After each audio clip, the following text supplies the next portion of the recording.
In this video, I'm going to demonstrate quickly how to use the conditional logic feature of Formidable Pro. A lot of people use this feature to hide a field unless a certain selection is made in a previous field. One example you might use this for is if you have an other option in a list of checkboxes or radio buttons or in a drop-down, and if they select that other selection, then you want them to provide more information. So I'm going to go ahead and show how to do that basic conditional logic right now. I've created a simple form. Here in my checkbox field I have an other option. And this is my conditional field that I want to hide unless that other option is marked. So let's go into the field options and click on Use Conditional Logic. So I can set up as many conditions as I'd like. If I have any selected here, those are going to be OR conditions. So if anything I list here is true, this field is going to show. If I select all, these are going to be AND conditions. So everything that I list here has to be true. So for now I'll just do all, and then I'm going to select my checkbox field is equal to other.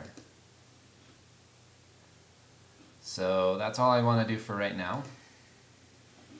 Go ahead and update that and then preview my form. As you can see, my conditional field is hidden, but if I select other, it shows up.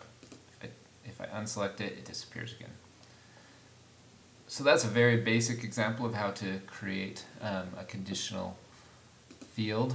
You can nest conditions, so if I wanted to hide my checkbox field,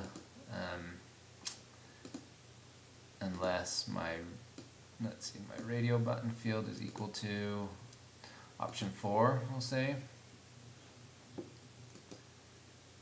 Update and preview. So now my checkbox field is hidden until I select option 4. And my other field is hidden until I select other. So that's a good way, if you want your form to be very compact initially but have a lot of information that you can gather, that's a good way to do it.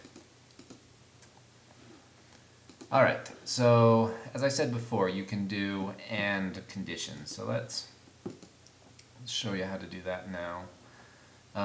So this is, if I have all selected here, that means everything that I add here has to be true. So my drop-down field must be equal to, we'll say option 1, and my checkbox field must be selected to other.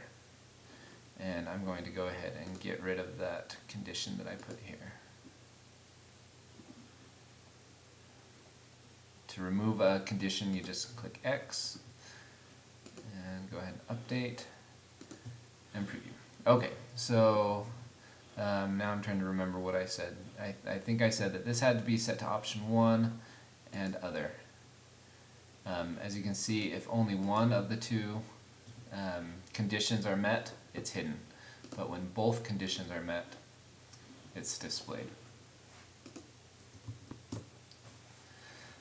So that kind of gives you an idea how to set up conditions and to use them in either an or an and state.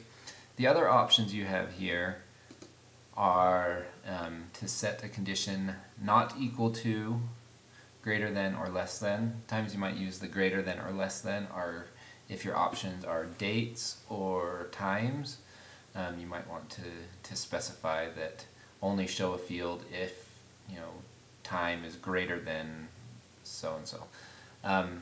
So anyways, like I said, I just wanted to give a brief description on how to create conditionals and how to use that in your forms. If you have any questions, you can always contact us on our help desk at formidablepro.com.